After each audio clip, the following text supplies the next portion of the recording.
Passport जो है आज की डेट में बड़ा इम्पोर्टेंट एक डॉक्यूमेंट है और इसके रिगार्डिंग हमारे मंत्रालय की वेबसाइट के द्वारा जो एक वेबसाइट है passportindia.gov.in। जी सर।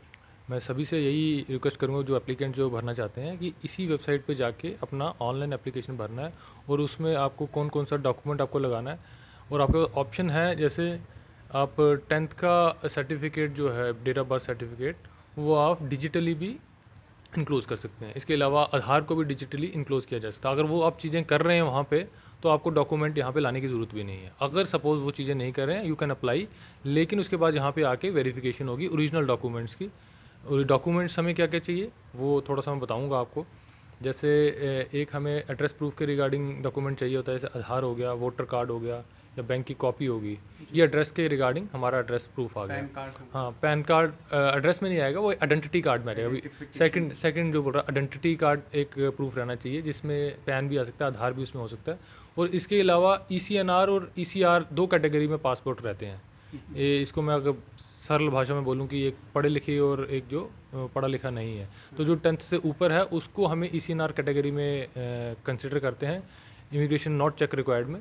तो उसके रिगार्डिंग 10th का सर्टिफिकेट हम मांगते हैं, जो कि 50 साल से कम का जो भी व्यक्ति अप्लाई कर रहा है उसके लिए हमें डॉक्यूमेंट चाहिए होते हैं। जी जी सर। तो रिन्यूअल ऑफ पासपोर्ट एक बहुत बड़ा इशू रहता है। जब आप पासपोर्ट होता है एक अवधि 10 साल के बाद फिर पासपोर्ट का रिन्यूअल करवाना पड़ता है, उसके लिए क्या क्या करना पड़ेगा? देखिए जो रिन्यूअल है उसमें कुछ लोग छोटी मोटी गलतियां करते हैं, वो मैं बताना चाहूँगा जी सर। कि वो ना करें।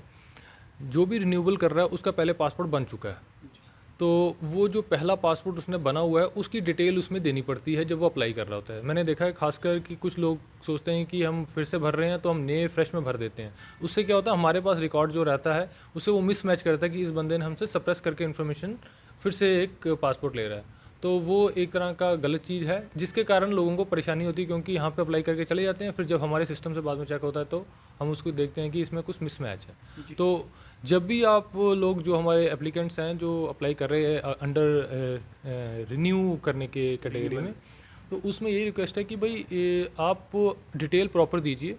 उसमें जो आपका पहला पासपोर्ट बना है उसका पासपोर्ट नंबर, फाइल नंबर वो प्रॉपरली उसमें बताइए जब आप फॉर्म फिलअप कर रहे हैं।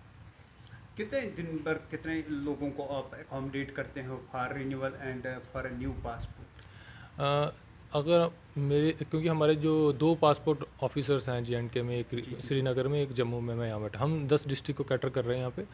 तो आज की डेट में हमारे पास जो जम्मू, इस ऑफ़िस की बात करें जो पासपोर्ट सेवा केंद्र जम्मू है, इसमें हम लगभग 250 की एप्लीकेशन प्रोसेस करते हैं। और इसके अलावा अभी कुछ कोई 7-8 6-7 महीने से हमने 90 अपॉइंटमेंट और एक्स्ट्रा खोली है। तो 250 और 90 340 एप्लीकेशंस जो हैं वो हम डेली की जम्मू में प्रोसेस कर रहे हैं यहाँ पे। इसके अलावा हमारे 3 सब सेंटर हैं जो कि पोस्टल डिपार्टमेंट के साथ हमने टाई अप किया हुआ है। जी जी सर। एक रजौरी में है, एक कठुआ में और एक हमारा उधमपुर में है। तो वहाँ भी डेली हमारी 50-50 एप्लीकेशंस प्रोसेस हो रही हैं। तो इन सबको अगर टोटल कर दिया जाए तो लगभग 490 के आसपास हम एप्लीकेशंस ओपन रखी हुई हैं जो एप्लीकेंट्स के लिए, तो वो अप्लाई कर सकते हैं। तो 490 तो एग्जैक्ट नंबर। पासपोर्ट केंद्र एक बहुत बड़ा एक दफ्तर है। तो फार फ्लंग के एरियाज़ के लोग कैसे यहाँ पे अप्रोच करते हैं? How they approach to this office? ये जो फार फ्लंग एरिया है, जैसे जब मैं यहाँ देखता हूँ तो जैसे रजौरी और पुंछ की काफ़ी डिमांड रहती है। जी तो एक तो हमने रजौरी में पीओपीएस के खोला हुआ है, यहाँ पे 50 के आसपास की वहाँ पे लोगों को फुलफ़िल कर रहे हैं हम, जो अकोमोडेट कर पा रहे हैं।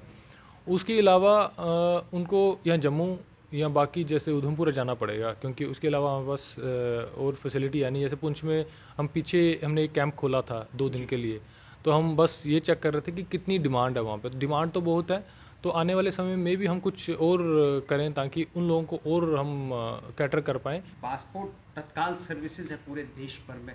हमारे यहाँ जम्मू कश्मीर में तत्काल सर्विस नहीं है। क्या रीज़न रहे? रीज़न इसका वही थोड़ा सिक्योरिटी रीज़न है इसका, जी क्योंकि तत्काल सर्विस का रीज़न मतलब ये है कि भाई हम जो पासपोर्ट दे रहे हैं उसमें जो वेरिफिकेशन का प्रोसेस है वो अभी नहीं, हम बाद में करेंगे। बट यहाँ पे सर्कमस्टांसिस ऐसे हैं कि भाई वो जो हमारे माइंड में एक रहता है कि भाई किसी को पासपोर्ट दे रहे हैं, इतना इंपॉर्टेंट डॉक्यूमेंट दिया जा रहा है, तो क्या उसकी वेरिफिकेशन बिना वेरिफिकेशन के, मतलब लेटर ऑन वेरिफिकेशन हम कंसिडर कर सकते हैं। तो वो एक पॉइंट है जो कि हमारे मंत्रालय ने एक रखा हुआ है कि भाई जे.एंड.के को थोड़ा-सा कि भाई इनकी वेरिफ़िकेशन रिक्वायर्ड है, उसके बाद ही हम दे पाएँगे। मतलब जो भी हम पासपोर्ट इश्यू कर रहे हैं, वो हमने पहले वेरिफ़िकेशन देयर आफ्टर हम पासपोर्ट इश्यू करेंगे। वेरिफिकेशन ऑफ पासपोर्ट एक बहुत बड़ा वेरिफिकेशन का चुनौती रहती है एक आदमी के लिए कि आपके लिए डिपार्टमेंट के लिए कहीं सही बंदे को हमने दे दिया है वेरिफिकेशन करके पासपोर्ट, फिर वो किसी विदेश में भी जा सकता है।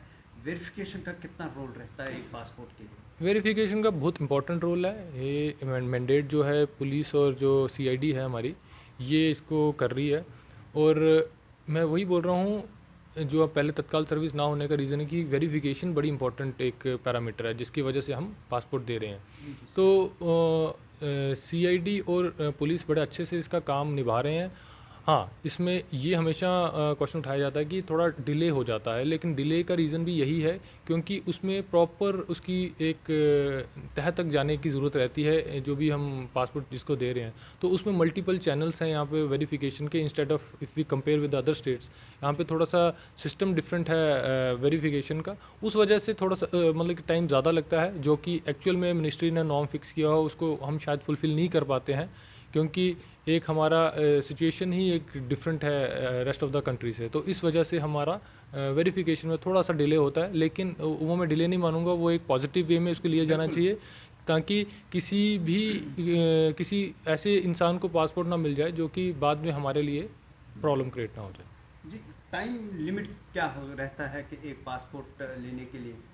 हाँ, वही मैं बता रहा था, मंत्रालय का जो टाइम लिमिट है वो मैक्सिमम से मैक्सिमम 21 दिन के अंदर अंदर वेरिफिकेशन का प्रोसेस कंप्लीट होना चाहिए। जी सर। बट यहाँ पे थोड़ा सिचुएशन ऐसी है कि वो हम फुलफ़िल नहीं कर पा रहे हैं।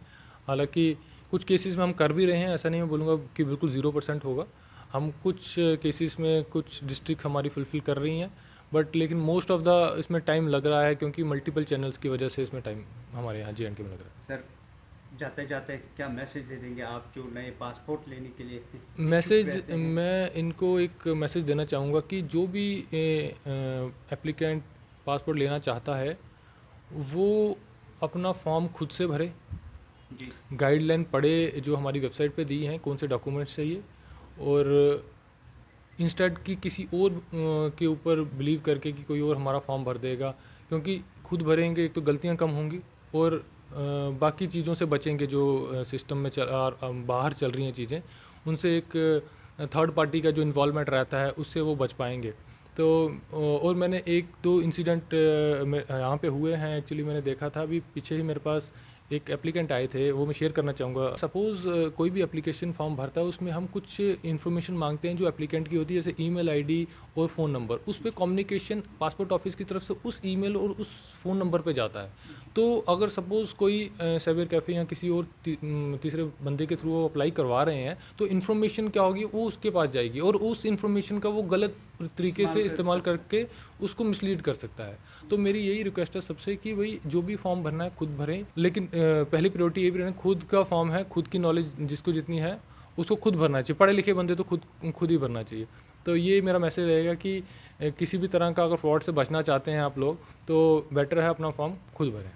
टेक वन अब आपके व्हाट्सएप पर। व्हाट्सएप करिए हाय 9728253663 पर।